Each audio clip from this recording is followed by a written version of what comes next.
Buenas tardes a todos, muchísimas gracias por estar hoy aquí. Hoy tenemos la conferencia de espiritualidad, nada menos que espiritualidad oriental versus espiritualidad occidental. Ahí es nada, eso da para no una conferencia sino varias, pero bueno, Agustín ha dicho que viene densa la conferencia de esta tarde. En esta conferencia, como habréis visto en nuestra web, está englobada en una colaboración que tenemos con el Teatro Real, que están lo estrenaron la semana pasada, el día 27, la representación del alma y del cuerpo de Emilio de Cavalieri, que es esta ópera. Es una obra de carácter religioso, con personajes alegóricos en la que sale la prudencia, el tiempo, la conciencia, y que sobre todo habla como de un diálogo entre el cuerpo y el alma y todos esos conflictos que puede haber entre los placeres del cuerpo y el alma como algo, digamos, puro, casto y que tiene que estar separado del cuerpo. Esto, digamos, que es un poco refleja lo que era la espiritualidad en el 1600 en Italia. Y partiendo un poco de esta reflexión, pues le pedí a Agustín que nos diera hoy una conferencia hablando un poco de las diferencias, que serán muchas y algunas habrá también varias similitudes entre el concepto de espiritualidad occidental versus oriental. Hace muchos años, estaba comentando antes a Agustín, le escuché en una conferencia que hablaba del hinduismo y él decía que hay tantos hinduismos como hindús, porque cada hindú vive el hinduismo de una manera diferente. Hay quien es politeísta, hay quien es monoteísta y cree en un dios, hay quien cree en otro. El panteón hindú ya sabemos que es inmenso. Hay quien no cree en ningún dios y lo vive como una filosofía, ¿no? Entonces yo creo que con la espiritualidad pasa un poco lo mismo. Hay tantas espiritualidades como seres humanos, porque todos en el fondo tenemos una espiritualidad, sea cual sea esta, sea perteneciente a una religión o no. Entonces, bueno, Agustín Paniquer, lo conocéis todos, es editor, escritor, director de la editorial Kairos, que quiero aprovechar para contar que Casa Asia le acaba de dar un premio. Nosotros, Casa Asia, da todos los años unos premios a diferentes entidades, y este año en la categoría de Cultura y Sociedad, pues el premio ha ido a la editorial Kairos, en mi opinión, muy merecido. Vamos, tenían que habérselo dado antes. Pues como sabemos todos, por facilitar y difundir el conocimiento de textos clásicos y modernos asiáticos. En junio o julio tendremos la entrega de premios y estáis todos invitadísimos, así que ya enviaremos la invitación cuando sea. Y sin más dilación, cedo la palabra a Agustín, que es el que nos va a contar todo lo importante. Muchísimas gracias a todos una vez más.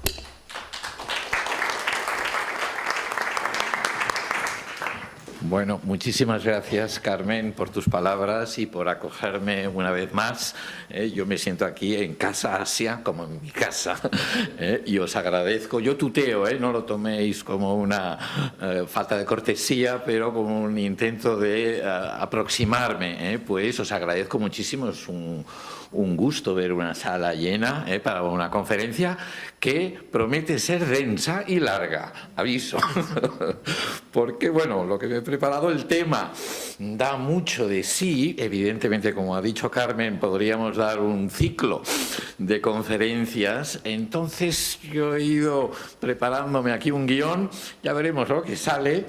Pero un poco la idea, más que responder a los interrogantes que se plantean con el título, sobre todo no me gusta el versus, bueno, me he preparado una serie de reflexiones para problematizar algunos conceptos que van con el título, con el tema. Esto yo creo que es lo interesante, y la labor del intelectual es cuestionar lo que recibimos y exponerlo, ¿no? Y me lo he preparado, lo digo, para aportar un pequeño guión en tres partes. Vamos a dar la charla en tres partes. La primera, pues voy a exprimir un poco los conceptos que están en el título: espiritualidad, Oriente, Occidente. La segunda parte voy a poner un caso concreto de una tradición panasiática, que es el budismo, para ilustrar algunos de los aspectos que habrán salido en la primera parte, y al final, en la última parte, si tengo tiempo, porque yo tengo tendencia a hablar bastante y a poner matices y paréntesis, y entonces me como el tiempo, pero espero, y si no me alargaré un poquito más, pues tocar algunos aspectos que diferencian la espiritualidad asiática, grosso modo, bueno, no quiero hacer spoiler, ya llegaremos. Por lo tanto, vamos ya con la primera parte, y como el título de la charla es Espiritualidad, creo, de Oriente versus espiritualidad de Occidente, pues claro, he pensado primero hay que tratar de definir qué entendemos por espiritualidad. En realidad, eso obligaría, y me lo había preparado, obligaría a definir también qué entendemos por religión. Lo que pasa es que es un tema tan largo, tan interesante. Otro día, Carmen, podemos hacer alguna charla porque las hago, problematizando el concepto de religión, pero como esta no va de esto, vamos a ladear el concepto de religión, que es algo que todo el mundo conoce y tiene alguna idea, pero estoy seguro que todos los que estamos aquí, cada uno tiene una idea distinta de lo que es la religión. Pero para la espiritualidad, yo voy a poner algunas imágenes, son meramente ilustrativas, para que no os canséis de verme a mí verbalizando aquí. Para el tema de la espiritualidad me voy a fundamentar bastante en este señor, que no es un filósofo y un teólogo alemán, Friedrich Schleiermacher, de finales del XVIII y principios del siglo XIX. Creo que esta imagen es de 1810. Y Schleiermacher es importantísimo y curiosamente se conoce mucho más a Kant, a Hegel o a los románticos que vendrán luego, y en cambio él influye muchísimo en todos. Y sobre todo es el primero que de alguna manera define el concepto de espiritualidad tal como lo entendemos en el Occidente moderno o en el mundo moderno. Y él entiende la espiritualidad como la esencia, el núcleo, la esencia de la religión sería un tipo de experiencia. Esto es lo importante que dice Schleiermacher. El núcleo de las religiones, él todavía habla dentro de los parámetros del cristianismo, sobre todo protestante, y él entiende que detrás de las parafernalias, rituales, textuales, etc., hay una experiencia personal, subjetiva, íntima, y eso él lo llama espiritualidad. Es una experiencia interior, privada, de lo sagrado.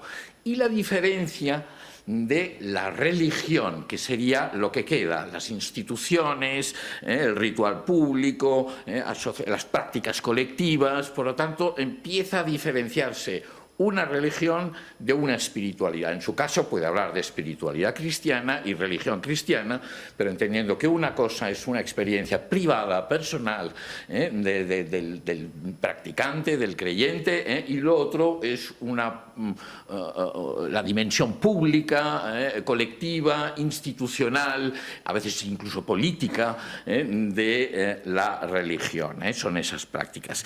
Esa distinción que hace Schleiermacher entronca, está muy ligada a un proceso que los pensadores o los historiadores del pensamiento, de las ideas y de las filosofías detectan en el siglo XVII, en el siglo XVIII y que incluso sigue hasta hoy en día, que es lo que llaman el giro subjetivo.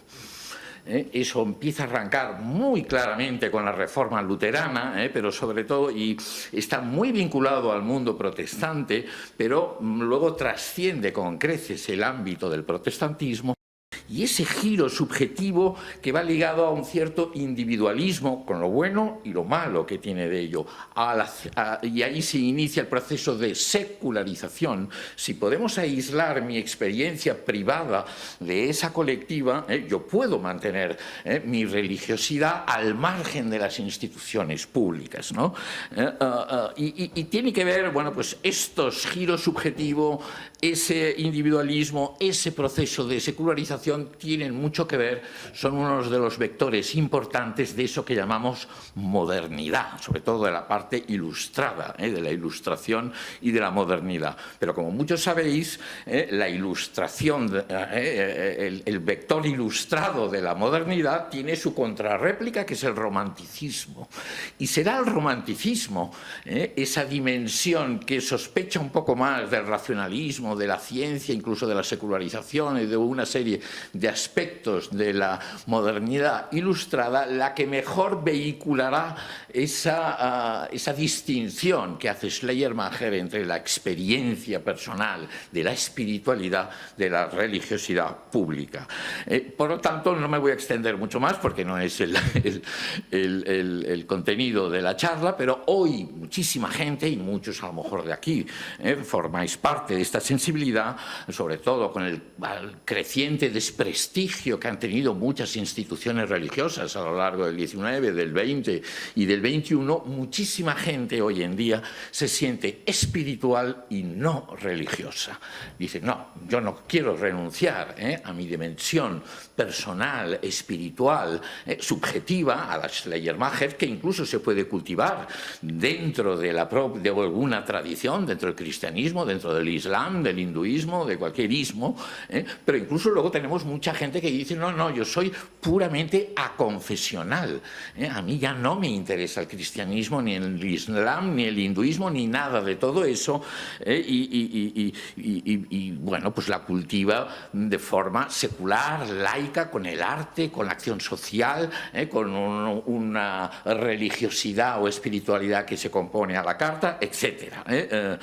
Por lo tanto, tenemos distintos tipos de sensibilidad espiritual que se han alejado de lo que normalmente entendemos por religiones.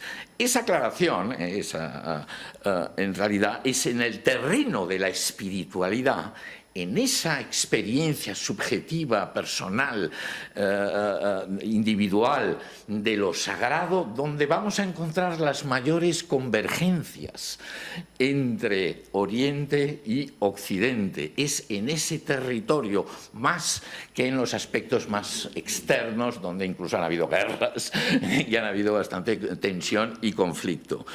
Sin embargo, yo no voy a seguir por ahí, ahora vamos a buscar el terreno donde convergen en la espiritualidad Oriente y Occidente, porque mi segunda parte, no hemos entrado todavía en la segunda parte, mi segunda parte de la primera parte, el siguiente paso, quiero problematizar, y es eso realmente donde empezamos a conferenciar, en los conceptos Oriente y Occidente, que son los que a mí no me gustan demasiado. Por lo tanto, el siguiente paso, y es aquí donde había puesto yo esta imagen que más o menos lo representa, como algunos habréis adivinado, eso sería, ¿qué sería eso? ¿Occidente o Oriente? Oriente y Occidente. Bueno, intuitivamente vamos ahí, pero eso es lo interesante. ¿Qué es Oriente? Es una pregunta bastante... tiene mucha más miga de lo que parece, y ahí le voy a dedicar por lo menos 10 minutos. Diacrónicamente o históricamente, por decirlo así, entendíamos Oriente al principio como el mundo persa, aquello que se oponía al mundo griego, macedonio, y que estaban además enfrentados. Oriente era Persia. Bueno, luego eso se expande con el paso de los siglos para incluir no solo lo persa, sino lo arábigo-musulmán, perso-arábigo-musulmán, lo que hoy en día llamamos Oriente Próximo. Esa fue una segunda fase, se amplió. Más tarde, sobre todo con la expansión colonial, se empieza a incluir lo que está un poco más allá, India. Y eso también entra dentro de la categoría de Oriente, y finalmente, mucho más tarde, entra, digamos, el mundo del ojo rasgado, China, Japón, el sudeste asiático, y eso pasa a entrar dentro de la categoría de Oriente. Y interesantemente lo llamamos lejano Oriente, o extremo Oriente. Claro, si uno se para a pensar, es un ejercicio en realidad terapéutico el que yo propongo, ¿a qué remite la lejanía o la proximidad? ¿De quién está lejos o de quién está cerca? De nosotros, obviamente, de Occidente. Por lo tanto, la idea de Extremo Oriente o Lejano Oriente o Próximo o Medio Oriente remiten a un centro, al ojo que está mirando, que es Occidente. Es Occidente como centro y norma, eso es el fundamento de lo que llamamos eurocentrismo. Por lo tanto, son conceptos eurocéntricos. Ojo, muchísimas sociedades son etnocéntricas. Los chinos, los indios, los árabes, los yanomamis, son el pueblo, y los demás son los otros. Lo curioso de la modalidad eurocentrismo es que se ha hegemonizado y se ha impuesto y se ha globalizado, por decirlo así, aparentando ser científica, racional y explicar cómo son las cosas. O sea, oculta su propio prejuicio, su propia posición. Y el mundo lo acaba aceptando, sobre todo por el proceso de colonización, de expansión colonial, y el mundo acepta estas cosas. Sin embargo, desde Edward Said, que no voy a entrar mucho en él, pero todos sabemos que estos conceptos de Oriente y Occidente son constructos, son ideas, son conceptos que se han imaginado y se han aplicado en Occidente. Ningún supuesto oriental, ningún chino, ningún yemení, ningún balinés, ningún nepalí se llama a sí mismo oriental. Los occidentales, o sea, los europeos, y ese sería otro tema, si dentro de lo que llamamos América, Latinoamérica es Occidente o no es Occidente. Por supuesto, desde una perspectiva iberoamericana, claro que lo es. Desde una perspectiva norteamericana, no está tan claro dónde empieza o acaba. Y siempre hablan de que América Central empieza el Río Grande para abajo, cuando México es tan norteamericano como Estados Unidos o Canadá, y sin embargo nosotros mismos a veces dudamos. De hecho, Nicaragua es Norteamérica, o Honduras o Panamá, eso de Centroamérica es otro. Bueno, yo ya me voy, ya veis que me entusiasmo.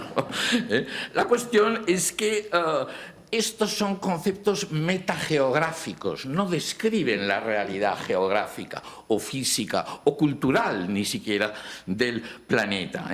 Oriente no es igual a Asia, aunque a veces lo podamos utilizar como tal. Esto no se llama Casa Oriente, se llama Casa Asia, porque sería otra cosa muy distinta si se llamase Casa Oriente. Y lo interesante que esconden estos conceptos, dirían, bueno, eso tampoco es tan... Pero bueno, es interesante exprimirlos, ¿no? Es que desde una perspectiva, desde ese ojo que mira, sobre todo desde el 18, 19 y 20, ese ojo colonial, misionero, modernista, pongo a todos en el mismo paquete, esos que justifican la expansión, como la misión civilisatriz que decían los franceses, vamos a civilizar a los otros pueblos bárbaros de la tierra, de Oriente o de África o de donde sea, o de las junglas.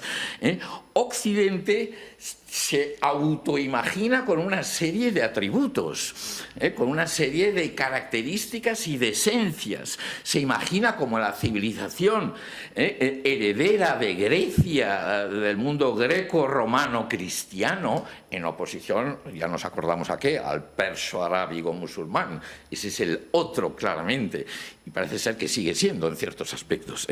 Y se autodefine Occidente como el espacio, desde esta visión misionera, modernista, colonial, como el espacio de la racionalidad, de la ciencia, de la democracia, de las libertades, del progreso, de la modernidad. Y entonces, ¿qué es Oriente? Pues es el reverso. Siempre tiene que ser el opuesto, es el reverso de esos atributos. Se ha de contrastar con ese mundo que procede, según ese imaginario, de lo perso-arábigo musulmán, y queda definido como el espacio, aquí los pongo, de la tradición, de la religiosidad, por no hablar de la superstición, del fanatismo, del despotismo, y una serie de ismos un poco más negativos normalmente van. Y estos atributos que se presentan a Occidente o que nos autoatribuimos, o una sección de Occidente se autoatribuye o atribuye a los otros, a los orientales, parece que sean esencias inmutables, casi que circulan en nuestro ADN. Y ya por el hecho de haber nacido en Europa, o en Estados Unidos, o haber nacido en China, o en Tailandia, ya nacemos con una predisposición al fanatismo o al racionalismo. Cuando, si uno lo mira bien históricamente, yo tengo libros, que me dedico solo a esto, uno que se llama Índica, tengo que hacer publicidad, donde precisamente cuestiono que nadie tiene el copyright de la libertad, de la democracia o del fanatismo. Pongo siempre un ejemplo, ya sé que me extiendo, pero es igual, el ejemplo de en el año 1600, cuando esta ópera de la que hablábamos, cuando en Roma creo que lo estaban quemando, ¿no?, a Giordano Bruno, el emperador Akbar, es casi sería el guión de una película, podría empezar así: el emperador Akbar en India, en su capital, en Fatehpur Sikri, que era musulmán además, ese emperador, el emperador mogol, hace un parlamento mundial de las religiones, donde hay musulmanes chiitas, él era suní, hay hasta ismailitas, hay de distintas ramas. Por supuesto hay hindúes, seguidores de Vishnu, seguidores de Shiva, hay yogis, hay jainistas, hay judíos de la comunidad judía, hay cristianos, de hecho hay cristianos portugueses y hasta catalanes. Había uno que iba por allí y que estaba allí, siempre están por todas partes estos catalanes, y lo reúnen y allá tienen, él es musulmán, y tampoco hay que idealizar, y de hecho Akbar junto con Ashoka, 2000 años antes, son quizás los dos mayores gobernantes que ha tenido la India, pero lo pongo porque simplemente en la misma época que el supuesto racional y amoroso de las libertades Occidente estaba colgando por hereje, o quemando por hereje, a Giordano Bruno, mientras que los supuestos fanáticos supersticiosos y tradicionalistas musulmanes o orientales estaban haciendo exactamente lo contrario. Es meramente un ejemplo para ver que si uno estudia estas cuestiones con un poco más de rigor, no se aguantan estas grandes generalizaciones, estas esencializaciones que se dice. Incluso, y esto es lo que más me interesa de esta película, cuando se invierten los valores, porque yo he dado la visión, he dicho, colonialista, misionera, modernista, pero existe una visión inversa en el propio Occidente, pero que mantiene exactamente la misma dicotomía Oriente y Occidente, solo que invierte los valores. Es la perspectiva romanticista, por decirlo así, idealizadora. Ahí ya no hay que ir a civilizar a Oriente, al contrario, Oriente tiene que venir a salvarnos. ¿A salvarnos de qué? Porque invierte los valores y entonces Occidente es tierra del materialismo, del colonialismo, del capitalismo agresivo, del consumismo, mientras que Oriente es tierra de la sabiduría, la gente va levitando por la calle, y son todos muy sabios, los yogis tienen una visión holística del universo, y son una espiritualidad que enfatiza la armonía, y hay una gran idealización de Oriente que tiene que venir urgentemente a rescatar a Occidente. Ojo, eso yo lo caricaturizo un poco, pero este era el pensamiento de Vivekananda, de Gandhi, y de muchas personas, y aún hoy en día, o sea, no es una mera cosa anecdótica, pero lo interesante es que la dicotomía Oriente-Occidente se mantiene. Parece ser que es una necesidad dicotomizar el mundo y poner esos espacios como si fuesen, bueno, esencias genéticas.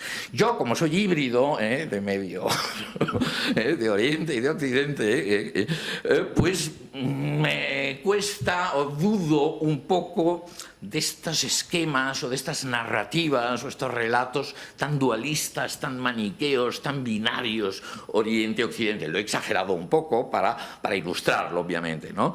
Y insisto que yo en bastantes libros destapo un poco cómo se fabrican estos imaginarios metageográficos. Porque siglos, centurias, milenios de diálogos, de encuentros y desencuentros, de trasvases, de hibridaciones, desdibujan cualquier categoría que sea muy estanca, de hecho, lo que llamamos la globalización, parece que la inventamos hace 20 años, lleva millones de años a nivel biológico, a nivel geológico, pero a nivel cultural, a nivel económico, a nivel biológico, con las migraciones de los pueblos, lleva milenios en marcha. Ahora va más rápido, obviamente, pero es un proceso que desdibuja cualquier categoría de este estilo. Bueno, dicho esto, ojo, obviamente, eso no quiere decir que debamos abandonar esos conceptos. Yo los utilizo y los podemos seguir utilizando perfectamente, pero ahora ya conociendo la carga ideológica y hasta la carga política que hay detrás de cada concepto. O sea, la deconstrucción que acabo de hacer un poco de Oriente y Occidente no implica que los abandonemos, pero quizás implica que los utilicemos con un poco más, quizás literariamente, metafóricamente, y no darlos como hechos, porque las cosas son así, ¿no? Insisto, mis charlas, y esta, la que me he preparado hoy, sirve como una terapia para hacer aflorar terapéuticamente este tipo de cargas. Por lo tanto, yo no suscribo la crítica posmoderna fuerte, ¿no?, que casi quisiera que sacasen esos conceptos del diccionario. No, yo prefiero lo que sería integrar una crítica débil para conocer la carga ideológica que llevan los conceptos, pero no es necesario, ni mucho menos, eliminarlos. Sirve para reconocer que esas tesis culturalistas, establecer islas culturales, ¿no?, incomunicadas, inconmensurables unas con otras, esencialistas, es decir, dotar de esencias a las naciones, a los pueblos, es decir, los madrileños son así, los alemanes son así, los catalanes son así, los yanomamis son así. Bueno, eso no aguanta, esto nos va muy bien para un café, y sacar toda nuestra adrenalina, es bueno, ahí está, también es terapéutico, pero sabiendo que eso no aguanta un escrutinio riguroso, un escrutinio serio. Son etiquetas convencionales. Yo aquí pongo esta imagen de una empresa, obviamente en Occidente, no sé dónde es esto, y gente supuestamente occidental que está en un contexto no espiritual, está haciendo meditación. Esto hoy en día se ha hecho bastante popular, están haciendo mindfulness. Bueno, es una manera de ver estos trasvases, cómo se filtran y desdibujan. Voy a hablar mucho de esto ahora, no de mindfulness, sino de este tipo de hibridaciones, ¿no?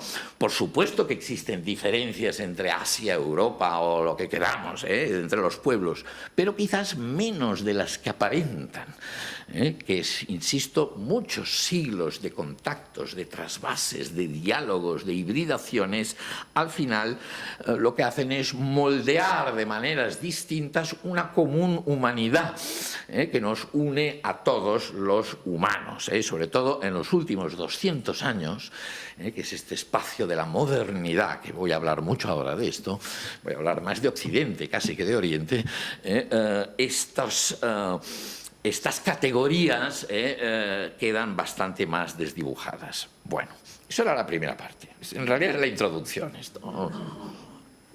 Ahora vamos ya con la segunda parte. Me he comido media hora, Bueno, vamos con la segunda parte, con un ejemplo de todo esto. un ejemplo de estos siglos de hibridaciones, de trasvases, de difuminar las categorías, y lo tomo con una religiosidad, y escojo ese término para mostrar que está a caballo de la religión y de la espiritualidad que mostrábamos antes, porque se puede vivir de las dos maneras. Desde luego en Asia se vive más como una religión, pero mucha gente en Occidente que hoy día se apunta a esta tradición la vive más como una espiritualidad, que es el caso del budismo.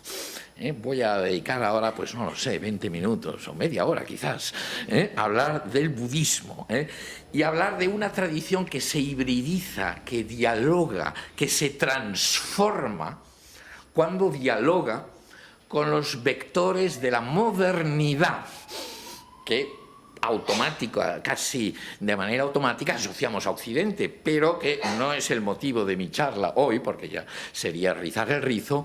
Es más complejo y más difícil de lo que parece atribuir solo y exclusivamente a Occidente muchos de los desarrollos de la modernidad, sea la secularización, el racionalismo, la revolución industrial, toda la serie de vectores que asociamos rápidamente con la Ilustración o con el romanticismo, se han cocinado también en Occidente con el feedback de Oriente. No voy a entrar yo por ahí, vamos a otorgarle para la charla de hoy, atendiendo a lo que hemos dicho antes, que no es que Occidente tenga el copyright de la modernidad, pero tiene mucho peso, se ha cocinado mucho en Occidente esos vectores, y eso es indiscutible, que llamamos de la modernidad. Pero al dialogar el budismo con los dos grandes vectores, la modernidad, la Ilustración y el romanticismo, pero también con el cristianismo, y ahora con la posmodernidad, eso transforma enormemente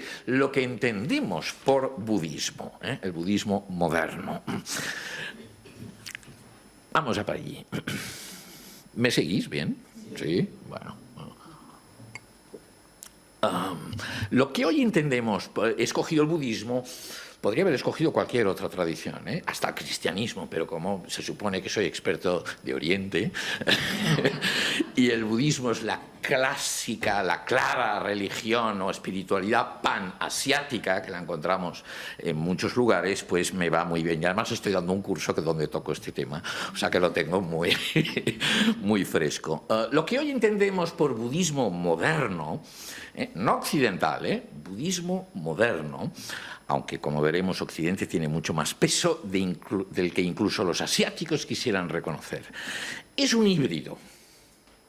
A ver, el Buda dice, oigan, el Buda dijo algo, sí, sin duda dijo muchas cosas, pero el budismo que hoy día todos conocemos es un producto híbrido del diálogo entre las tradiciones del budismo, llamémosle clásico, el budismo Theravada, el budismo Mahayana y el budismo Vajrayana. Estos son los tres grandes vehículos dentro del budismo. Los que no estéis familiarizados sería como el cristianismo católico, el ortodoxo y el protestante, que además coinciden con épocas y momentos y espacios culturales distintos. Bueno, estos tres grandes vehículos budistas que tienen infinidad de sensibilidades y corrientes en su interior, estos tres vehículos clásicos del budismo asiático dialogan, sobre todo en los últimos 200 años, desde la expansión colonial y de la modernidad, con esos vectores de la modernidad. Y en ese diálogo se transforma muchísimo el budismo, y nosotros leemos el budismo en base a esa gramática que nosotros conocemos y proyectamos entonces sobre el budismo, como no puede ser de otra manera.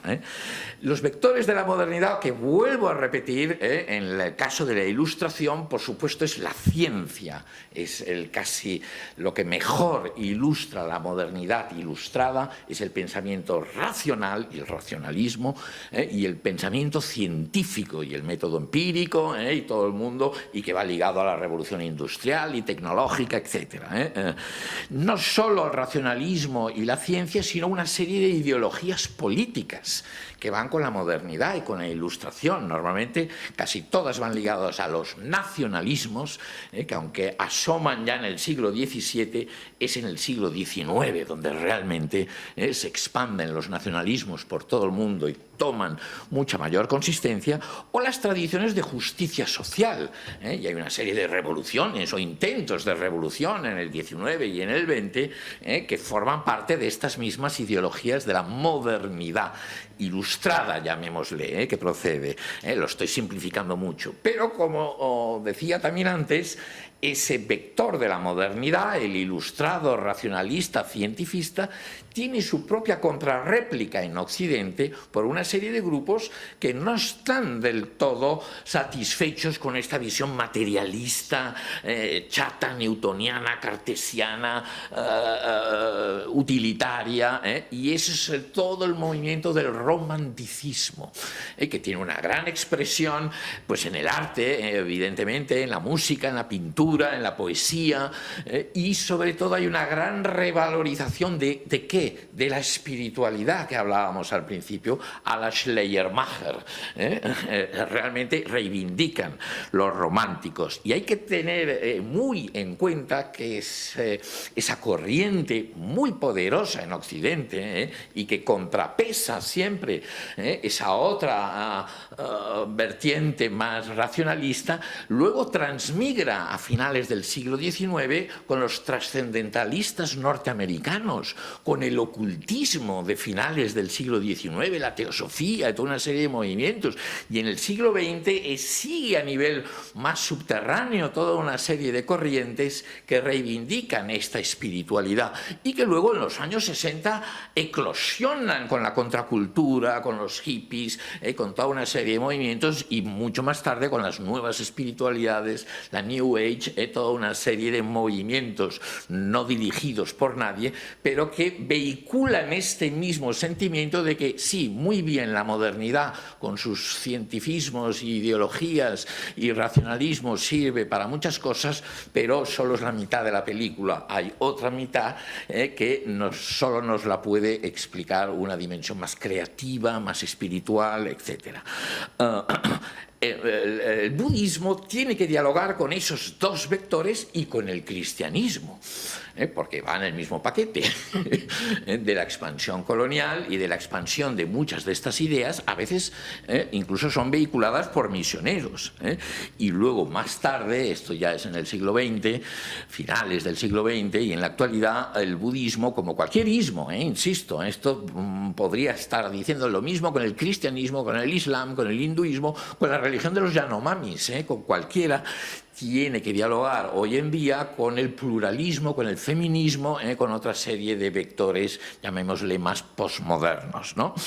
Y estos vectores de la modernidad, del romanticismo, de la posmodernidad, nos proporcionan el lenguaje, esto es muy importante entender, los lenguajes, las categorías, los valores, para transformar, entender e interpretar el budismo. Ahora lo veremos con ejemplos. Y ese diálogo acá es el que realmente acaba desdibujando muchas de las fronteras Oriente-Occidente que solemos atribuir a la espiritualidad asiática o a la espiritualidad occidental. Ahora lo voy a poner con ejemplos que quedará mucho más claro. De hecho, hay incluso a veces, sobre todo en la fascinación que muchos de nosotros tenemos por las espiritualidades asiáticas, hay cierto efecto espejo. En realidad nos estamos viendo un poco a nosotros mismos, un poco parte de nuestro bagaje romanticista, espiritual y creativo, que lo encontramos en el zen, o lo encontramos en el yoga, o lo encontramos en la meditación, y aunque es invisible para el meditador o el yogi o el practicante occidental, por ahí circula mucho más de lo que imaginamos, vectores, ideas, valores que se han cocinado en Occidente, aunque vengan con la pátina oriental hoy en día. todos los budismos actuales, insisto, todos, y aquí lo voy a poner con otra imagen, con una mujer occidental, un laico oriental y un monje, debe ser Tailandia esto, creo que es un poco el diálogo, tradición, modernidad, oriente, occidente, ese encuentro, ¿no? Todos los budismos actuales proceden de estas transformaciones acaecidas, ¿no?, en los procesos de modernización de los propios países, de China, de Tailandia, de la India, de Sri Lanka, etc. Y esos procesos de modernización y también de revitalización y reinterpretación de sus propias tradiciones religiosas en un contexto que es colonial. Y ese diálogo yo lo resumo en 5 puntos. En el caso del budismo lo voy a ilustrar en 5 aspectos para que quede mucho más claro toda esa teoría que os estoy soltando aquí, cómo se ha ido transformando el budismo y ecualizando según unos patrones de la modernidad. Vamos para allí. Sé que es un poco denso, y que a lo mejor no era lo esperado, pero bueno, siempre es más, sorpresa también. Y voy a intentar de que no os durmáis. Vamos a ver el primer aspecto, o uno, yo lo resumo en 5, podría ser muchos más. Yo doy un curso entero solo sobre esto, un curso entero de 12 clases de 3 horas. Por lo tanto, para mí sintetizar me cuesta un poco, pero vamos a intentarlo. Uno es la visión unitaria del budismo. Eso ya es una transformación enorme. Digo, ¿cómo? Sí. Es la experiencia colonial en el mundo en general, más los recuentos de los viajeros y los Marco Polos y los comerciantes y los misioneros, etcétera, permitió en la Europa de los siglos, sobre todo a partir del siglo XVI, XVII, XVIII en adelante, Europa, España o Portugal son pioneros en obviamente en este aspecto, pero luego Francia, bueno, todos los países, permiten estos recuentos de misioneros, de comerciantes, de viajeros y de conquistadores, permite contrastar fenómenos de parecido familiar, llamémosle religiones, que habían en el mundo, las contrastan con la religión que en Europa era hegemónica, que es el cristianismo. Y eso es una revolución impresionante, aunque nosotros ahora estamos acostumbrados porque vivimos en ese mundo globalizado. Pero en el siglo XVI, percatarse que el cristianismo es una más. Ya se sabía, obviamente, que había el Islam y que habían algunas fenómenos de parecido familiar a una religión, pero de repente se contrastan, incluso algunas de ellas les servirán a los ilustrados, a Voltaire y a otros, precisamente para hacer su crítica al cristianismo. Ustedes no se otorguen tanto porque fíjense que en China hay una meritocracia y tal, o fíjense, se lo hacen venir bien unos y otros, pero de repente la exclusividad cristiana se baja de un pedestal. Y durante el siglo XIX, lo resumo mucho, los académicos empiezan a buscar religiones conmensurables con el patrón cristiano de lo que es una religión. Y ahí se inventa el budismo. De hecho, la primera vez que aparece la palabra budismo es en 1830. O sea, hace 200, ni siquiera 200 años. Antes no existía ese término, ni en sánscrito, ni en pali, ni en chino, ni en tibetano, ni en japonés. Habían distintas apelaciones a una enseñanza, Buddha Dharma, Buddha Sasana, etc. No las voy a enumerar, pero no el ismo, la categoría ismo, que es un invento del XIX como religión del mundo, como paraguas que aglutina a distintas tradiciones que surgen a partir de la enseñanza de Gautama Siddhartha, el Buda.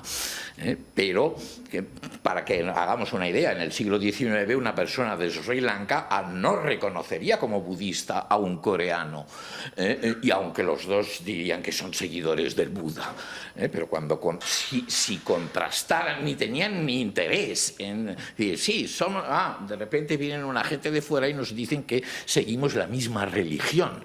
Somos budistas, los dos, vale, pues muy bien. Pero, digamos, no había ni la sensación, no es que hubiera desconocimiento, había obviamente en algunas familias o corrientes del Theravada o del Mahayana que sabían, etcétera, pero no había la sensación de una religión que se llamase budismo, que aparece en 1830, muy parecido al caso del hinduismo, que aparece en 1819, y en inglés, además, no en sánscrito, hinduismo, en un Oxford Dictionary, por lo tanto, ya vemos en qué contexto se cuecen estas cosas.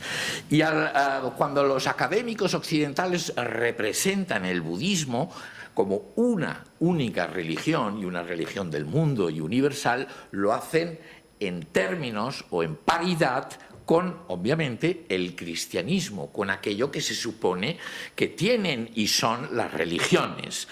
O sea, conmensurable con los parámetros cristianos de religión. Pero los parámetros cristianos de religión se ciñen a una tradición, a la tradición cristiana. El Islam está bastante cerca, podría encajar. Cuando ya nos vamos más allá del mundo abrahámico, cuesta muchísimo hacer encajar en el patrón de lo que es una religión, a religiones tribales, africanas o andinas, o el budismo, el hinduismo. Pero eso es lo que se hizo, esa labor de ecualización, y se sigue haciendo, eso es un proceso que no ha acabado. Y entonces se buscó un fundador, porque las religiones tienen que tener un fundador, un canon textual, y tiene que haber unos sutras equivalentes a la Biblia, y tiene que haber una iglesia, y tiene que haber unos dogmas, y una serie de dogmas fijos e inalterables, tiene que haber una moral universal con una serie de principios. Sí, puede que no sean los mismos los de los budistas de los cristianos, pero ambas religiones, si tienen que tener la categoría, si han llegado a la categoría religión, tienen que tener una moral universal, si no, no son religiones. Tienen que tener un sacramento bautismal que la diferencie de otras religiones, tiene que tener un tipo de escatología, etcétera. No voy a entrar yo aquí en los detalles, cuando eso es un proceso de cosificar y hacer encajar una cosa mucho más difusa, mucho más compleja en un patrón, según el patrón cristiano. El caso, lo voy a poner como ejemplo, el caso más claro es la típica forma de semitización. Esto es el proceso, técnicamente se llama semitizar, es el de textualización, el de buscar en las tradiciones religiosas del mundo sus Biblias, sus cánones, sus escrituras sagradas. No es que no las tuvieran, por supuesto, los budistas tienen todas estas, que son bastante más que la Biblia, pero no es una religión del libro el budismo. Estos sutras, y este Vinaya, y estos Abhidharmas, esto es birmano creo, es el canon Pali que se llama, eso es un material muy venerado, pero que no tiene la autoridad ni la Biblia es inalterable como el Corán, es palabra de Dios. Estos no, estos son recomendaciones.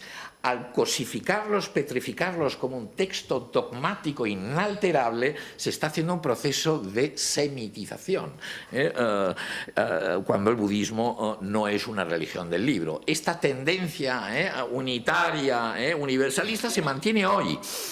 Las particularidades locales de los budismos de Laos o del Tíbet o de Corea se minimizan en favor de una identidad budista universal, suprasectaria, supranacional, etc. Este era el primer rasgo. Vamos con otro, porque hay otros que son más curiosos. Este dices, bueno, pues sí, estos somos así, somos un poco cuadriculados y tenemos que hacer encajar, en parte es inevitable. Tú tienes que abrirte al mundo con tus preconceptos, y los en el siglo XIX estaban moldeados por categorías racionalistas, cristianas, etc. El trabajo nuestro a posteriori es destapar un poco todo este tipo de diálogos. El segundo aspecto muy importante y hoy en día en la autoimagen que el budismo se da de sí y quiere proyectar, porque no es solo como lo leen desde fuera, sino lo que los propios budistas realmente hacen. Es el budismo racional, compatible con la ciencia y muy desmitologizado que hoy en día encontramos en muchos lugares.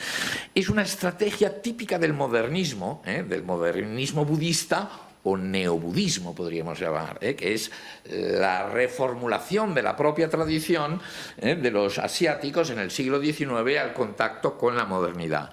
Y la estrategia es típica. Los hindúes hicieron lo mismo, hasta los cristianos les costó más, y a los musulmanes porque tienen esos libros inalterables que les impiden este tipo de transformaciones. En Asia, en esto, precisamente porque esto no es tan inalterable, aunque lo han elevado a categoría de fijo, tienen esa flexibilidad.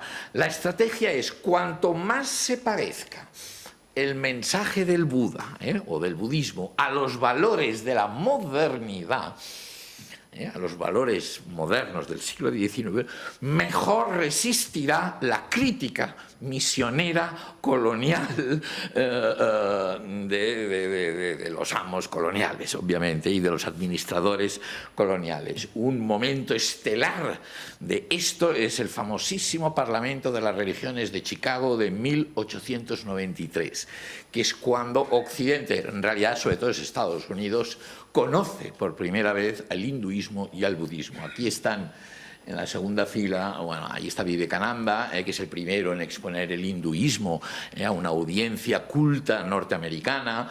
Los europeos, por su experiencia colonial, tenían un poco mayor alemanes y británicos del budismo. Aquí está Shoen Shaku, un maestro japonés cuyo traductor jovencito se llamaba Daisetsu Teitaro Suzuki, que será uno de los grandes neobudistas del siglo XX. Y el otro es Dharmapala, de Sri Lanka. Y entre Shoen Shaku y Dharmapala enfatizan en sus parlamentos en Chicago, lo ejemplifico en ellos dos, pero esto es un movimiento que se da en Bangkok, en Sri Lanka, en Japón, en China, enfatizan los elementos racionales que hay dentro del budismo, la interdependencia, la causalidad, una serie de... y siempre buscando la coherencia del budismo con la ciencia. La ciencia empieza ya en el XIX a erigirse como fuente de autoridad.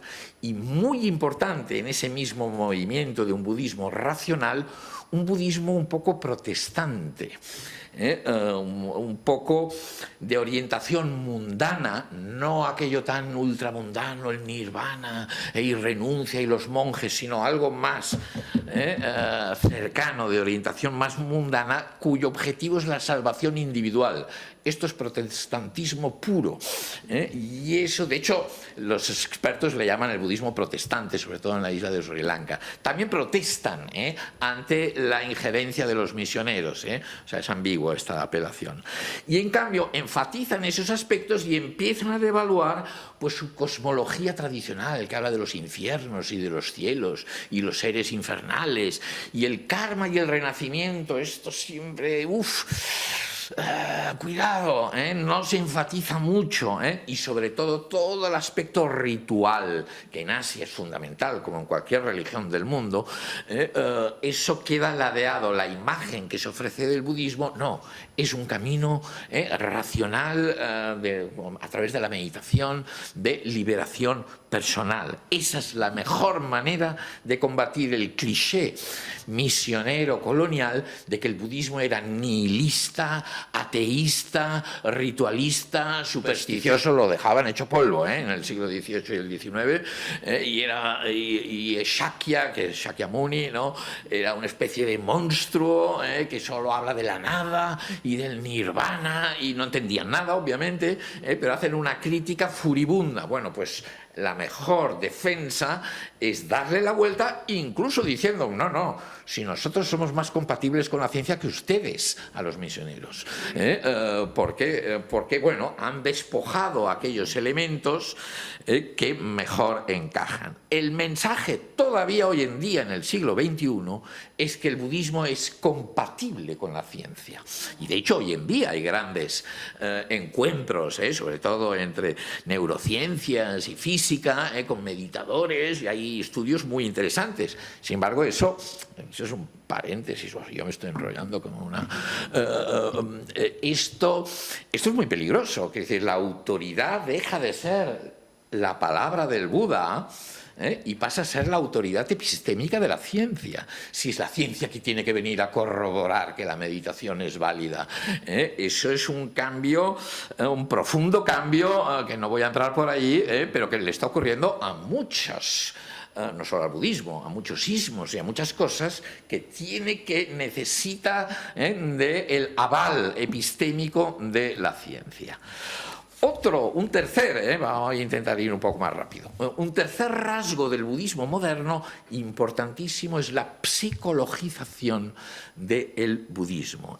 La psicologización de la tradición, ahora os explicaré esta foto, muy interesante, ha sido el principal vehículo a través del cual Occidente, sobre todo Occidente del siglo XX, ha leído e interpretado el budismo. Para integrarlo y reinterpretarlo, lo psicologiza. Bueno, es un tipo de psicoterapia. Lo estoy caricaturizando un poco. Un gran impulso es la interpretación psicoanalítica que hace Jung, ya en los años 30, y que dice el universo mitológico con las divinidades del budismo Vajrayana, el budismo tibetano, por ejemplo, eso son la expresión de arquetipos, de fuerzas innatas. Por lo tanto, toda la realidad que para un tibetano tenían esos demonios quedan como fuerzas internas según un lenguaje psicoanalítico junguiano, ¿no? O estos dos, el Suzuki que antes mencionaba, el doctor Suzuki, aquí con Erich Fromm, el gran psicoterapeuta. Estas fotos de los años 50 en Cuernavaca, en México. Y ahí en México, en sus encuentros, luego acabarán produciendo aquel famoso libro Budismo Zen y Psicoanálisis, que es una joya, pero es una joya también como ejemplo de la psicologización de la tradición. El Zen, por resumirlo, pasa a ser un tipo de psicoanálisis radical. La sombra aparece, en fin, se lee el budismo y la meditación budista y toda una serie de praxis según un filtro y un fulcro, un punto de apoyo estrictamente psicológico. Todo esto es el típico rueda de la vida tibetana. Bueno, aquí en el segundo círculo, hay 5 destinos, ¿no? 1, 2, 3, 4 y el quinto, que es muy grande. Otros budistas hablan de 6. Son los posibles renacimientos, como ser humano, como ser animal, como ser titanes, asuras, etc. Todas estas ideas cosmográficas, cosmológicas tradicionales se reinterpretan de manera compatible con la ciencia, o tienen que reinterpretarse. Chögyam Trungpa, un gran maestro, yo le he publicado muchos libros a Chögyam Trungpa, reinterpreta estos 5 nacimientos un poco al estilo como hacía Jung, como estados mentales, como actitudes emocionales. Ojo, eso el budismo tibetano clásico ya lo veía, o sea, no se está inventando nada Trungpa. Esa lectura existía en la tradición clásica. Lo que es novedoso del budismo moderno es que se lea solo, exclusivamente en estos términos. Esa es la gran novedad, que desaparece entonces toda la carga cosmológica, ritual, cosmográfica que tenían estas enseñanzas y ahora pasan a ser un tipo de enseñanza en psicología. Todos aquellos aspectos considerados precientíficos quedan arrinconados. Todo aquello que cuestiona la visión materialista imperante de la modernidad, del cientifismo, de la ilustración, queda los siddhis, los poderes sobrenaturales que dice la tradición que tienen los grandes meditadores, los yogis y esta serie de cosas, pues ya nosotros mismos, esto es superstición. Bueno, ese proceso de considerarlo superstición arranca en este tipo de diálogos, ¿no? El poder de la devoción, de los mantras, todo eso queda arrinconado. Insisto, muchas corrientes budistas hoy en día se sienten incómodas con el karma y el renacimiento, porque esto también pone en entredicho presupuestos de la visión materialista. Incluso el nirvana, que es la meta, deja de ser la liberación de un ciclo de las existencias y se interpreta como la paz, la felicidad. Incluso hay quien dice que es la autorrealización. Bueno, parece un libro de autoayuda ya. Por lo tanto, hay una transformación muy potente. Este budismo psicologizado, este sí que es muy propio de Occidente, eso ya no se le puede llamar una religión. Y eso es lo que ocurre, que mucha gente budista occidental dice, no, el budismo para mí no es una religión, es un camino espiritual, es una filosofía, es una forma de vida.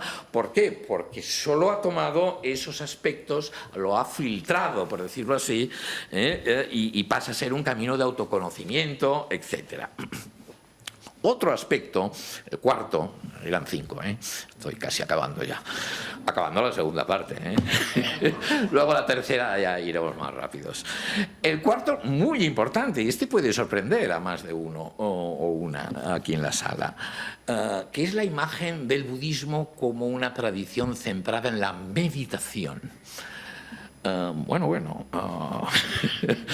Esa imagen y autoimagen que los propios budistas proyectan es muy congruente con ese giro subjetivo, precisamente. Todas las prácticas de introspección individuales y de interiorización salen muy reforzadas con Schleiermacher y el giro subjetivo y durante el siglo XIX.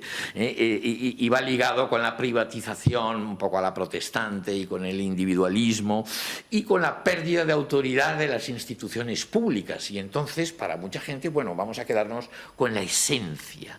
Y por unanimidad casi se ha decidido que la meditación es la esencia del budismo. Cuando uno podría poner muchos peros a esta, no digo que no sea importante, pero no voy a hacer una historia, la podríamos hacer y sería muy interesante, veríamos muchas cosas, pero sí podemos hablar de 3 fases en el budismo canónico, por decirlo así. El budismo más antiguo, el del Buda, y las 2 o 3 primeras generaciones de budistas, o sea, los primeros 100 años del budismo, la meditación era muy importante. Por lo tanto, eso es indiscutible e innegable. Tiene un lugar destacado en las enseñanzas del Buda, recogidas en aquellos textos del canon Pali. Y es un factor o un cúmulo, porque lo que llamamos meditación son varias prácticas importantes para lo que ellos llaman despertar, que eso es lo que significa Buda, un despierto. O aquí a veces le llamamos la iluminación. Otra proyección de categorías cristianas de la luz y tal sobre lo que técnicamente es el despertar a la realidad tal cual es. Y ahí la meditación en las primeras enseñanzas es muy importante. El budismo nace como soteriología, como camino de liberación, como camino espiritual, lo que proyectando hacia atrás llamaríamos espiritualidad.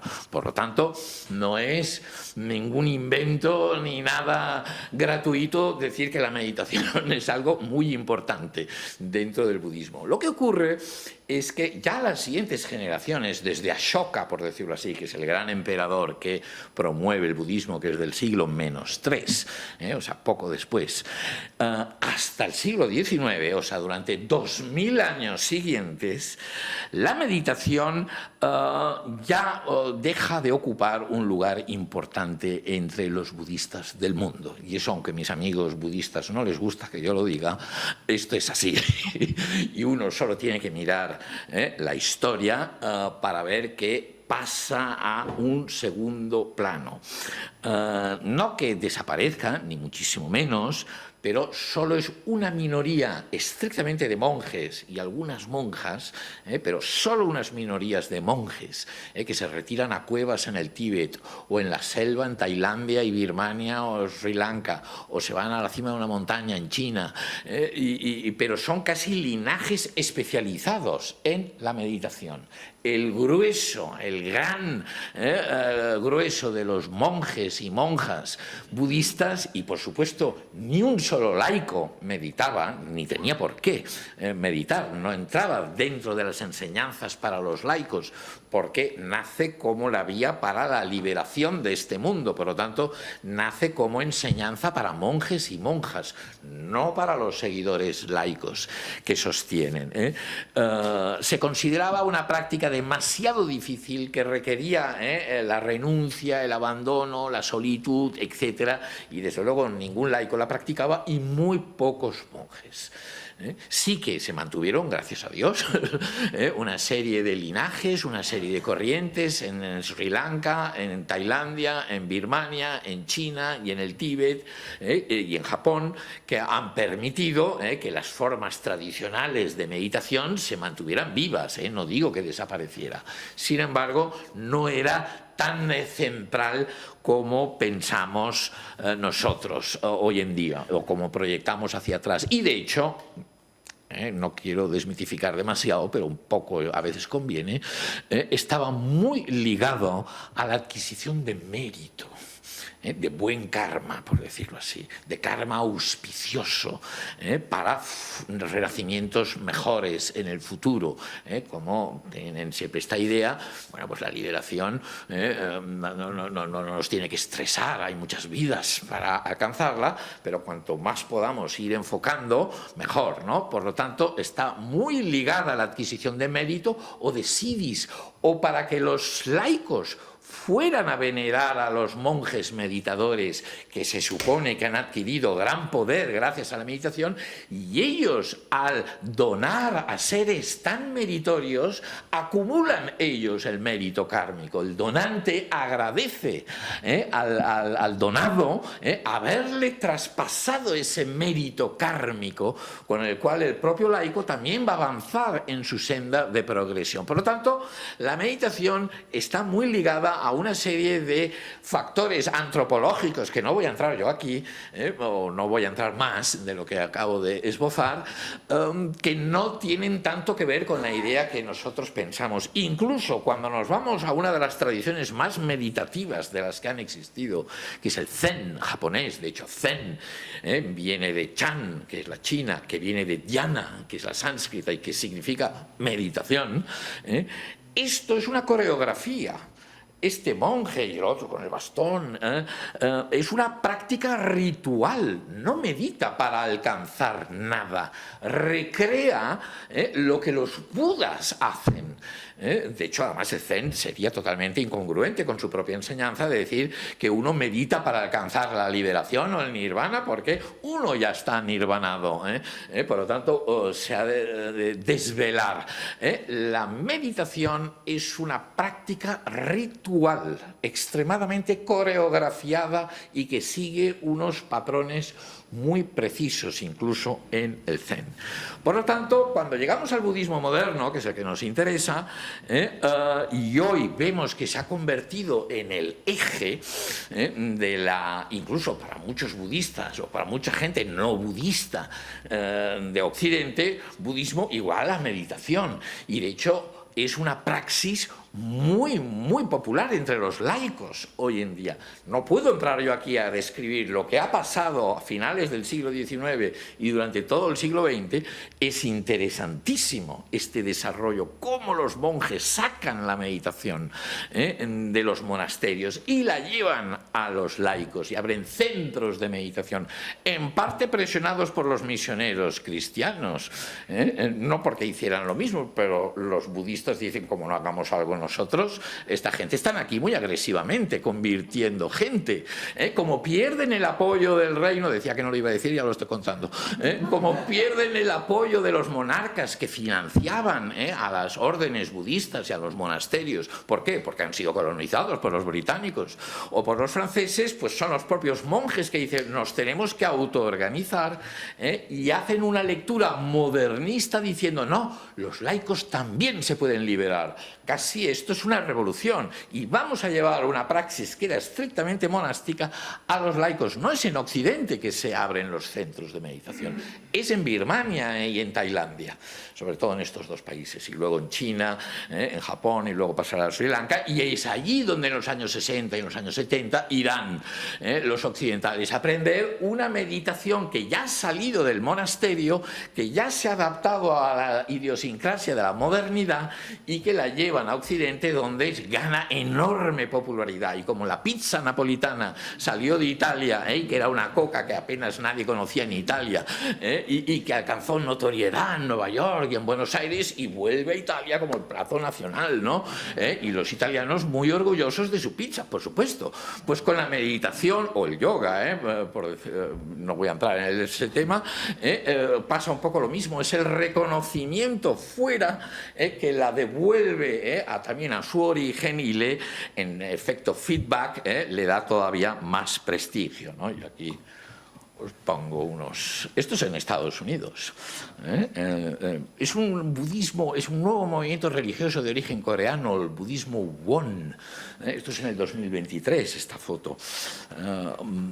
Bueno, no voy a entrar en esta forma, pero es ya otro desarrollo más. Ya no es un budismo clásico que dialoga con la modernidad. Esto ya es un nuevo movimiento religioso. En fin, esta difusión de la meditación laica es un fenómeno importantísimo, importantísimo dentro del modernismo budista. Digo modernismo budista o del neobudismo, el nuevo budismo moderno, pero el modernismo budista es esa serie de maestros, linajes y vectores que dialogan con la modernidad a finales del XIX y a lo largo de todo el XX. Es un fenómeno que no ha parado todavía, y insisto que se inicia en Asia. Para concluir este cuarto punto, la meditación ha dejado de ser una técnica supramundana de los monjes para liberarse, como había sido en su origen, y se ha reconfigurado como una técnica. Y cuando poníamos al principio la imagen del mindfulness, todavía es la perfecta reconfiguración en Occidente, despojada de todos los otros elementos éticos, monásticos, renunciatorios del budismo, y se aplica como técnica para el autodescubrimiento, para rebajar el estrés, para el conocimiento, para la concentración, tiene múltiples aplicaciones, ¿no? O para mucha gente la autotransformación personal, ¿no? Por lo tanto, el budismo, con la centralidad de la meditación, es leído y legitimado una vez más por esos filtros de la modernidad, del romanticismo, del giro subjetivo de Schleiermacher. Todo eso está presente cuando la gente medita hoy en día en Madrid o en Seúl o en Singapur. No se escapa nadie, ni siquiera nosotros, y no es porque no haya nadie perversamente maquiavélico que quiera, no, eso es cómo funciona la cultura y cómo dialogan. Bueno, vamos al último punto. En teoría yo debería acabar aquí, porque ya llevo 1 hora y cuarto, pero hay la tercera parte, pero vamos a acabar con el quinto punto y luego ya vemos. Este quinto punto, muy interesante también, bueno, todos, yo me apasiono, ya veis, con estos aspectos. Tengo ese puntillo de antropólogo yo, que me gusta ver qué sucede con estas tradiciones y cuestionarlas, no para desmontarlas, sino para ver la riqueza en realidad, mucho más interesante. Por ejemplo, la afirmación de lo cotidiano de este mundo es un rasgo típico de la modernidad, también muy ligado al mundo protestante. Aunque no lo queramos aceptar, debemos más de lo que pensamos a muchos desarrollos del protestantismo centroeuropeo del siglo XVI, XVII y XVIII. Esta afirmación contemplación de lo cotidiano, esta espiritualidad secular que hoy en día funciona, que está ligada a la reforma protestante, porque cada uno a la Schleiermacher tiene su acceso directo a Dios, sin intervención de clérigos, de iglesias. Ya sabéis que los protestantes es toda una cosa, sin necesidad de lugares, ni santos, ni vírgenes, ni lugares de peregrinación. Es un poco austero, pero bueno, esto es lo que es, ¿no? Pero eso es lo que facilita la secularización, el proceso general de secularización europeo del siglo XIX, ¿no? Esa faceta de la modernidad permite al budismo, que había nacido como una senda ultramundana, había que renunciar al mundo meditando y haciendo otra serie de prácticas para alcanzar un nirvana, pues esa faceta de la modernidad le permite al budismo no plantearse como un camino hacia un nirvana supramundano, sino para saborear la vida aquí y ahora, que esta es una de las enseñanzas que uno encuentra con mucha facilidad. Este es un maestro clásico, algunos lo conoceréis, murió hace poco, el año pasado, o ya 2 años, ahora no me acuerdo. Thich Nhat Hanh, maestro vietnamita, y él es uno de los perfectos ejemplos de cómo se lleva lo espiritual a lo cotidiano, a lo mundano. Él aquí cortando zanahorias en la cocina de Plum Village, en el sur de Francia. Thich Nhat Hanh lleva la meditación, por decirlo así, esa capacidad de focalización y de estar en el momento presente a lo cotidiano, cuando lavas, cuando cortas zanahorias, al comer, al lavarse, etc. Lo contemplativo, por decirlo así, interpenetra lo mundano. Es en ese giro que decíamos antes. Eso es exactamente lo contrario de los orígenes del budismo. Es un giro radical. No lo presento como una desvirtuación, ni muchísimo menos. Nada de estas transformaciones, hay que insistir, nada de eso es una perversión, una desviación, una mutilación. No, son las transformaciones del todo lo que tiene historia. Y el budismo tiene 2500 años de historia, por lo menos. Por lo tanto, esto es una transformación interesantísima del budismo moderno. Antes era una vía ultramundana, para romper los lazos con este mundo y no volver a nacer más en este samsara, en este mundo. Y en cambio lo que nos enseña Thich Nhat Hanh y el budismo de orientación mundana es que no, que estemos meditativamente en este mundo. Es un cambio de perspectiva. Y eso implica otra cosa, al tener mayor peso lo laico, lo secular. Claro, para eso no es necesario hacerte monje, para enfatizar lo mundano y lo cotidiano. Pues si eso tiene más peso, la orientación mundana, el protagonismo del budismo puede llevarse también a la acción social, que era un aspecto que siempre se le había acusado al budismo, al contrario del cristianismo, que ha gastado mucha energía en su acción social, y la caridad va muy ligado a la conversión, pero es igual, hoy en día ya no tanto, y en cambio el budismo orientado mundanamente puede ser perfectamente reinterpretar el Dharma como acción social. Una vez más, Thich Nhat Hanh es una figura importantísima. Lo que se llama el budismo socialmente comprometido es otro movimiento que forma parte de esos diálogos, y no solo con la sociedad, con el medio ambiente, con la política, con muchos aspectos. También, y no hay que olvidar, y con eso ya voy acabando, como réplica o como mirando de reojo a la acción misionera, que están siendo muy activos en muchos lugares. Y en los años 20, este movimiento se inicia sobre todo en China, en los años 20, con lo que se llama el budismo humanista, y que luego tendrá mucha influencia en Corea, Taiwán y Vietnam, donde es precisamente Thich Nhat Hanh, ¿no? Bueno, yo con esto ya he mostrado estos 5 puntos que creo que han transformado enormemente el budismo y que son fruto de estos diálogos. Mi interés es despertar a la reflexión, simplemente para no quedarnos en etiquetas muy fijas, resaltar la riqueza, la adaptación. De hecho, otro paréntesis, perdonad, el budismo tiene una doctrina que que invita a hacer esto, se llama Upaya Kaushalya, es adáptese. Y de ahí que su expansión por medio mundo haya sido razonablemente educada, porque dice, no, usted adáptese a cada sociedad y tome, mientras no abandone unos principios fundamentales, lo propugna. Y siempre en permanente diálogo con esos vectores de la modernidad, eso ha transformado enormemente el budismo y nuestra visión del budismo, nuestra lectura e interpretación del budismo. De manera que es el ejemplo que difumina esas categorías Oriente-Occidente. Insisto, podríamos haber hecho una conferencia muy parecida hablando del hinduismo o del cristianismo, o del islam o de la religión de los Yanomamis. Nadie escapa a estos diálogos. Unos los han enfocado de una manera, otros de otra, obviamente, ¿no? Eso no quiere decir que no existan diferencias. Pero me parece que no sé si voy a entrar aquí, que es la tercera parte, que es cuando yo quería hablar de las diferencias entre las tradiciones asiáticas y nuestros vectores espirituales occidentales. Pero creo que quizás las puedo introducir si entablamos algunas preguntas, algunas reflexiones, algún diálogo. A lo mejor ahí me permite introducir elementos de la tercera parte, porque si no, tenemos para 3/4 de hora más.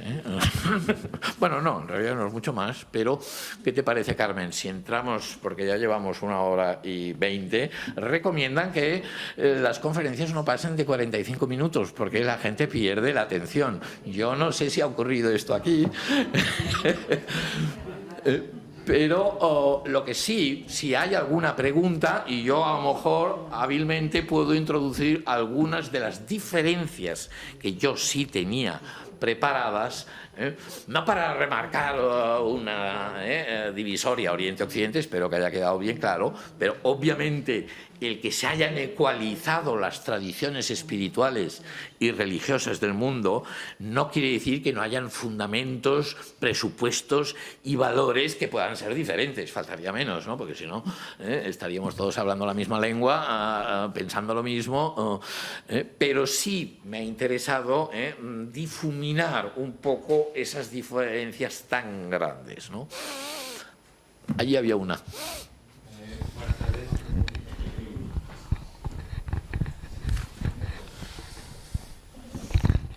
Intentar ser breve porque creo que la cosa da para mucho. Muchas gracias, muy interesante. 3 cosas. ¿Qué diferencia hay entre un cartujo y un lama, siendo los dos monjes? 2. ¿Cómo se relacionan las religiones asiáticas entre sí? Por ejemplo, hinduismo y budismo. Y 3, ¿hay alguna religión importante que no venga de Asia? Gracias. Religiones importantes son todas importantes para el que las practica, pero a nivel demográfico, no, al parecer son todas nacidas en la matriz de Israel-Palestina o de la India. El mundo chino, lo que pasa es que, bueno, eso ahí puedo introducir una de las cosas que tenía pensado. El mundo chino es una excepción y eso es importante, pero antes de introducir eso, ¿qué más me preguntaba? ¿Alguna diferencia de un lama y un cartujo? Un lama no es un monje. Lama quiere decir maestro. Traduce la palabra sánscrita guru.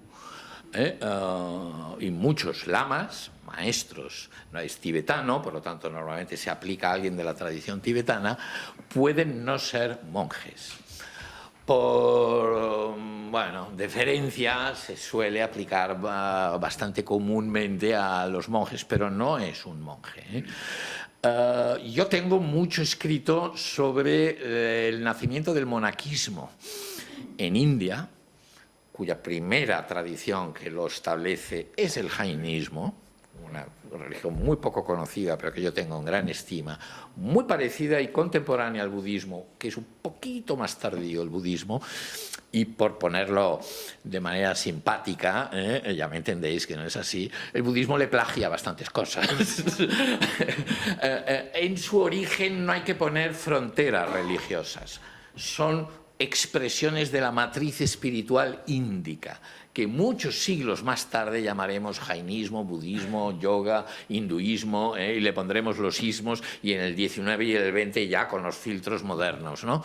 Pero el monaquismo procede de India, al menos las primeras manifestaciones históricas, pero los renunciantes, que es una mejor palabra, no se sedentarizarán hasta muchos siglos más tarde.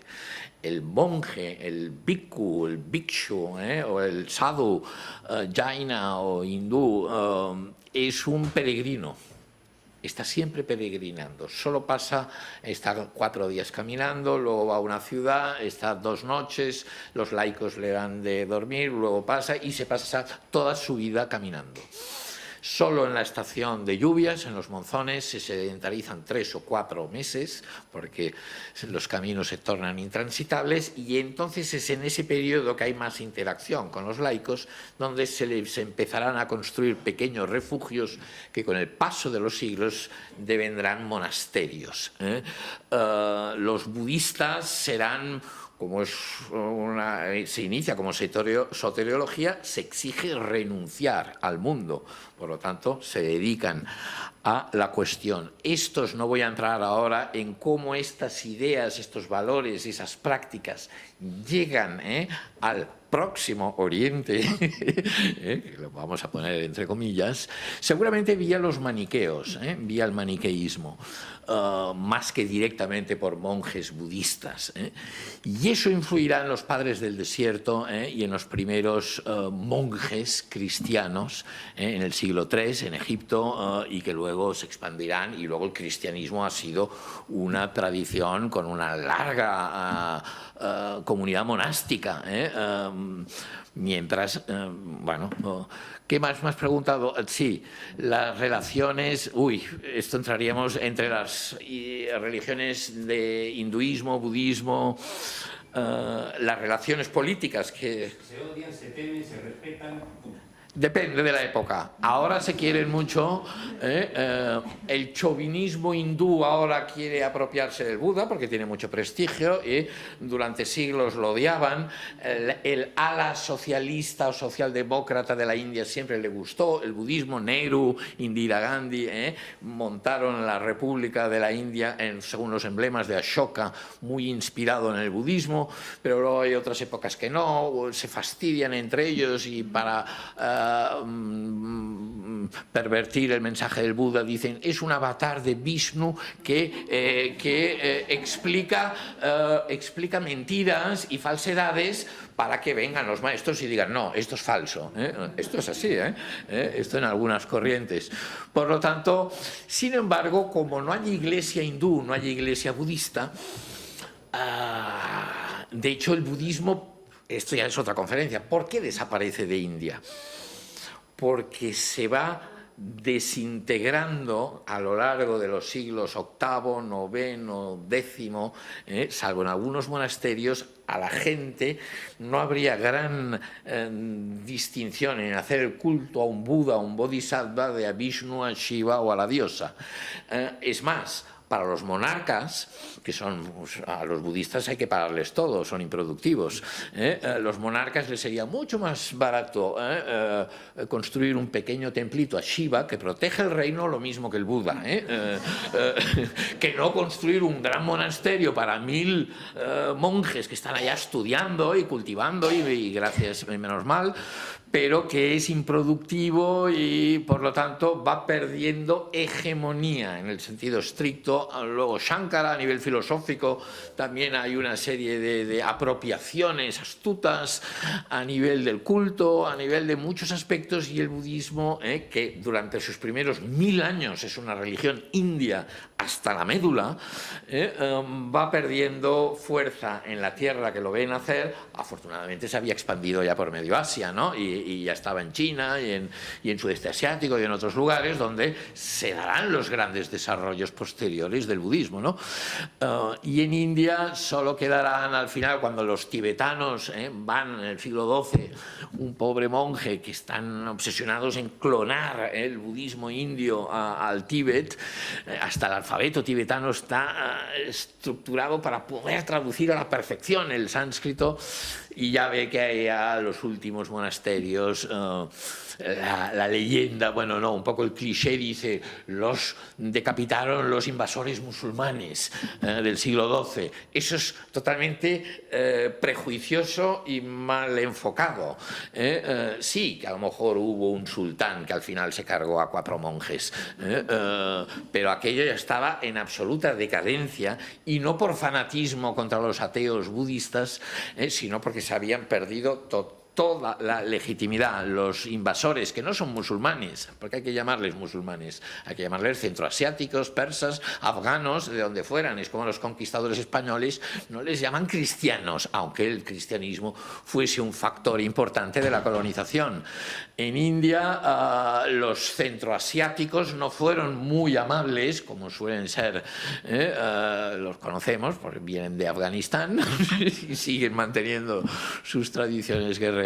Bueno, todo eso venía a decir que han habido todo tipo de relaciones, pero no hay mucha guerra de religión en India y en el mundo asiático. Y con el budismo, cuando ha habido sangre en nombre del Buda, y la hay todavía en Birmania o en Sri Lanka, eso ha sido precisamente, eso ya es la modernidad, eso ya es cuando el nacionalismo forma uno de esos vectores con los que ha dialogado en el siglo XIX, se ha incrustado. Pueden empezar a decir vamos a expulsar a los rohingya porque son musulmanes, cosa que previamente era impensable. Los podían expulsar y los japoneses se peleaban mucho entre ellos a ver quién tenía el mecenazgo del emperador o del shogun. Eran guerras sectarias, no guerras de religión, guerras intrabudistas, y en Birmania y en el Tíbet también había habido alguna. La guerra para expulsar a los hindúes tamiles de Sri Lanka, que ocasionó 100.000 muertos en los años 90 y a principios de los 2000, que se dice pronto. Esa es impensable sin el lado oscuro de la modernidad, que es la ideología nacionalista, y entonces hacen del budismo la ideología del Estado de Sri Lanka, y la Constitución, bueno, así lo admite, ¿no? Bueno. Aquí había otra pregunta, y otra más allí. La pregunta es en realidad. ¿Sí? Yo no me quiero ir de aquí sin que nos cuentes un poco las diferencias, los aspectos diferenciales. Vale. Aunque sea mínimamente, aunque sea perfecto, muy aquí las tengo. Por favor, por favor. Vale. Gracias. Bueno, una que en parte también tiene que ver con lo que me ha preguntado, se ha preguntado antes. Una, y además me voy del mundo indio, que es el que yo conozco mejor, porque quiero tocar también el mundo del mal llamado lejano oriente, extremo oriental. Es la idea, una gran diferencia que hay entre religiones o espiritualidades asiáticas de las más cercanas, es la idea de exclusivismo. Voy a explicarlo, es muy sencillo. En China, en Japón, en Corea y en Vietnam, por poner ese espacio, que tienen unos de los paisajes religiosos más diversos, más creativos. A mí me gusta verlo así. Está lleno de religiones y de nuevos movimientos religiosos y florecen por doquier, son muy creativos. Algunos dirán, ¿qué es este sincretismo? Bueno, porque aquí son las manías que tenemos aquí. Yo prefiero verlo como florecen nuevas ideas. Y allí, en estos países, estoy generalizando obviamente, cohabitan, y durante siglos parece que lo han hecho, tradiciones chamánicas muy importantes en Corea, sobre todo de mujeres, las chamanas, que van a consultar todavía hoy muchos coreanos. Tradiciones taoístas, obviamente el taoísmo chino de sobra es conocido, tradiciones budistas, el budismo lleva, aunque vino de fuera, pero lleva casi 2000 años en China y en Corea y en Japón. Confucianas, shintoístas, no voy a hacer aquí ahora todo el repaso, más las que vinieron posteriormente, cristianismo, islam, los nuevos movimientos religiosos como aquellos que veíamos que meditaban alrededor de un círculo. Por lo tanto, eso es común a la historia, ha sido y sigue siendo común. Ahora aquí hay mucho pluralismo religioso en España o en Europa en los últimos 20, 30, 40 años, pero todos sabemos que hace 100 años aquí no había pluralismo, ni aquí ni en pocos sitios de gran hegemonía cristiana. No, ahora sí, por la inmigración, por diversos factores, y uno sale a la calle y, bueno, y encuentra de todo. Eso ha sido la norma en la mayor parte del mundo. Y en Extremo Oriente, por volver a no abandonar la categoría Extremo Oriente, eso ha sido más que en ningún otro lugar. Yo os voy a poner una foto porque la tenía preparado eso. Eso es el funeral del presidente en 2009, el funeral del expresidente de Corea, Kim Dae-jung, Corea del Sur. Kim Dae-jung, que aunque él era católico, porque el cristianismo es muy potente, hay protestantes y católicos en Corea, las oraciones que recitan en el funeral, las tengo aquí, las hicieron como en la foto, son monjes budistas, pero luego vinieron a recitar también sacerdotes católicos, luego vinieron pastores protestantes, y luego vinieron clérigos de ese nuevo movimiento religioso del círculo Won. Por lo tanto, de 4 religiones o 4 sensibilidades espirituales distintas participan en el mismo rito del presidente. O sea, no es uno cualquiera, ¿no? Un chino, un coreano, un japonés premoderno, antes de la llegada de la modernidad, por decirlo así, podía participar en un ritual confuciano, por decirlo así, me lo invento, ¿no? Por la mañana, consultar a la chamana por la tarde, orar en el templo budista por la noche, bueno, no se va a un templo budista por la noche, pero ya me entendéis, en el mismo día, es decir, sin ninguna inconsistencia. Eso en Occidente ni era ni si todavía es la norma, ¿no? Por lo tanto, en Extremo Oriente, sobre todo allí, India se acerca cada vez menos, porque está perdiendo este pluralismo, y a medida que nos acercamos al mundo abrahámico, esto cambia radicalmente.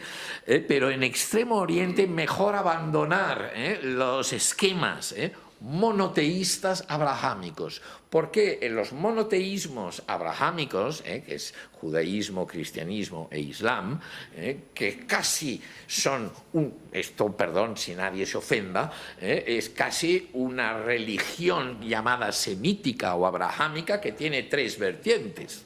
Dentro del hinduismo hay más variedad que en estas 3 juntas, para que se entienda. Lo que pasa es que como son muy grandes y se han expandido en medio mundo, tienen la solera y la pátina de muchos siglos. Pero el exclusivismo, ¿qué es el exclusivismo? Sería esa exigencia por parte de los monoteísmos de que uno se ha de abstener de venerar a cualquier ser sobrenatural que no reconozca la superioridad del verdadero Dios.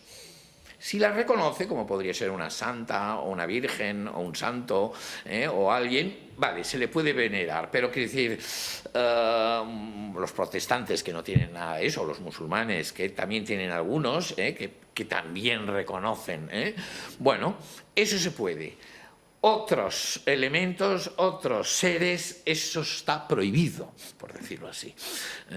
Eso es lo que se llama exclusivismo. Eso no funciona en medio mundo, ¿no?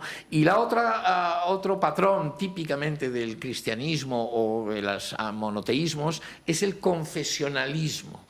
Es decir, proclamar que una serie de creencias y doctrinas específicas, proclamar la fe en esas doctrinas. De ahí que aquí tengamos una cosa muy curiosa, que es preguntarle a la gente, ¿es usted creyente? Esto en Asia sería, bueno, la gente lo entiende hoy en día, obviamente, por los vectores de la modernidad, ¿no? Pero la pregunta sería absurda. ¿Cómo creyente? Claro, yo creo en 20.000 cosas. No, pero cuando aquí hacemos este sinónimo de creencia igual a religión, es por la importancia que tiene el confesionalismo, el adherirse a una serie de dogmas. Como tú decías en la introducción, un hindú puede creer lo que le dé la gana, puede creer en un dios, en muchos dioses, en ningún dios, puede ser panteísta, comunista, lo que quiera. Nada de ello le barra paso a ser hindú, o un budista, o un sintoísta, etcétera. El mejor caso, y con eso ya acabo ese aspecto, es el famoso censo que se hizo en Japón, creo que es 1985, que lo hace el Ministerio de Cultura, y entonces Japón tenía una población de 121 millones de personas. Hoy en día no ha cambiado mucho, porque está bastante estancado. Y de esos 121 millones, hacer el cálculo, 115 se declararon sintoístas. 92 millones se declararon budistas. 14 millones se declararon de las nuevas religiones. 1 millón dijo que era cristiano. ¿Y por qué no pusieron taoístas, confucianos y tal? O sea, si uno suma, es el doble. La mayor parte de los japoneses había marcado 2 o 3 casillas.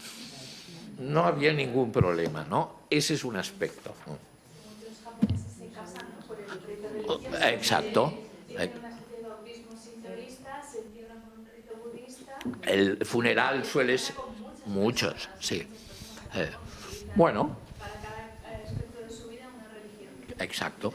Es una gente muy, muy espiritual, sin embargo, la palabra religión, kyo, tiene mala prensa allí, porque se asocia a aquello que quedó etiquetado por los misioneros, supersticiones, rituales. No, esto nosotros no somos. Y en cambio son una gente muy espiritual, muy ceremoniosa, muy ritual, pero no tienen inconveniente en combinar.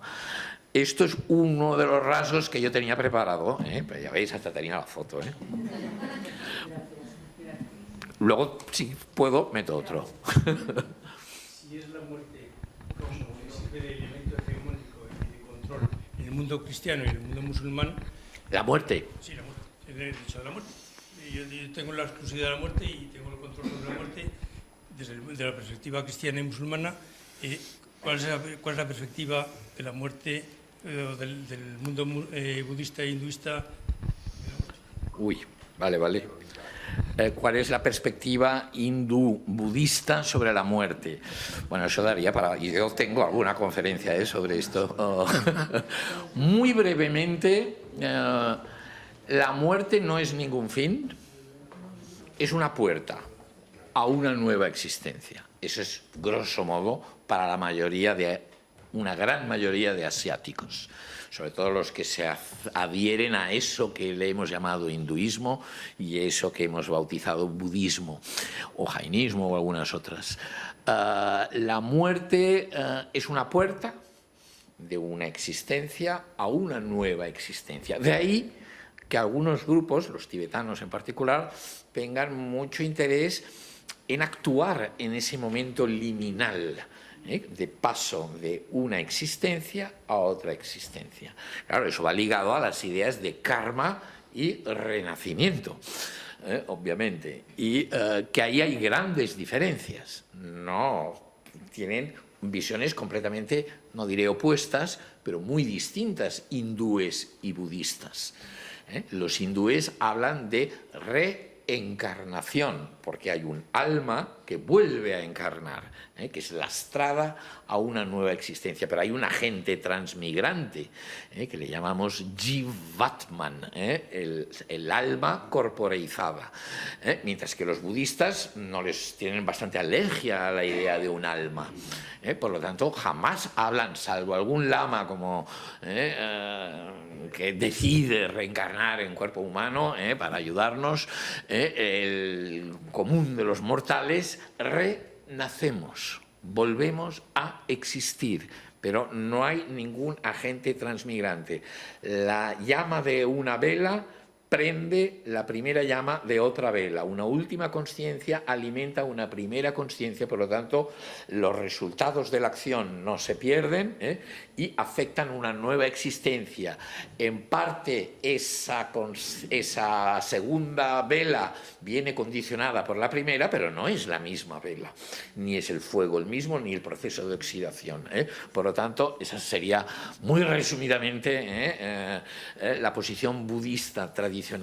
Los tibetanos dicen que si en ese momento la conciencia que pasa, la última conciencia antes de pasar al neonato, a la nueva conciencia, ve la clara luz, es iluminada, puede detener entonces precisamente ese proceso y sería lo que llamaríamos la liberación. De ahí el libro tibetano de los muertos. Es toda una serie de enseñanzas para afectar y, como mínimo, si es que no se libera, por lo menos condicionar una nueva existencia bueno, más auspiciosa.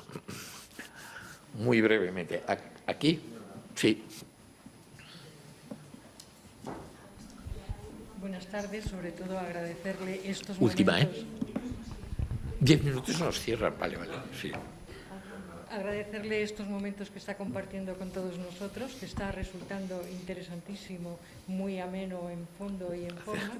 Y a continuación preguntarle cuál es la incorporación de la mujer, bueno, cuál sería versus mundo oriental, mundo occidental, y cuál sería la posición de la Kumari.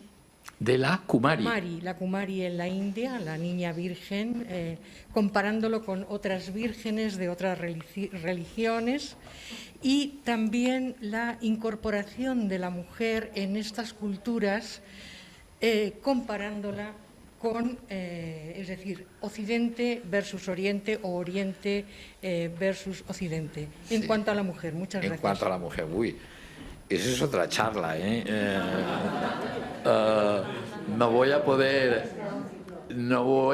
sí, tenemos que hacer un ciclo, se podría hacer, De hecho, yo hice uno en Casa Asia online, con la pandemia, sí, ¿sí? Y le dedicaba un programa entero a la mujer. Entonces, claro, hablar de la mujer y más, aún te podría hablar de India, de Asia ya, claro, es que hablamos de casi la mitad de la población del mundo. Yo a veces sí, 3 o 4 reflexiones, no puedo contestar a la pregunta porque hay muchas y lo de la Kumari. Cuando hablamos, por ejemplo, voy a mi terreno que conozco pero que medio contesta, India. India hay 700 millones de mujeres, quizás un poco menos, 650, porque faltan 50 millones. Claro, generalizar sobre la mujer en una cifra que es mayor que toda la población europea es muy difícil. La situación de una mujer de clase alta, con estudios, que habla inglés en Nueva Delhi, se parece más a una equivalente en Madrid o en Nueva York, que a lo mejor a una vecina que vive 40 kilómetros en un pueblito y que es una picapedrera sin estudios y que tiene la tradición, que la tiene allá atrapada en una situación muy, muy difícil. Por lo tanto, la situación de las mujeres, empiezo a pluralizar ya, en Asia o en India, es muy variable. Puestos a generalizar, que ya sabéis que a mí no me acaba de entusiasmar, lo que sí hay que decir es que hay muchísimo movimiento y es uno de los temas que yo soy más optimista.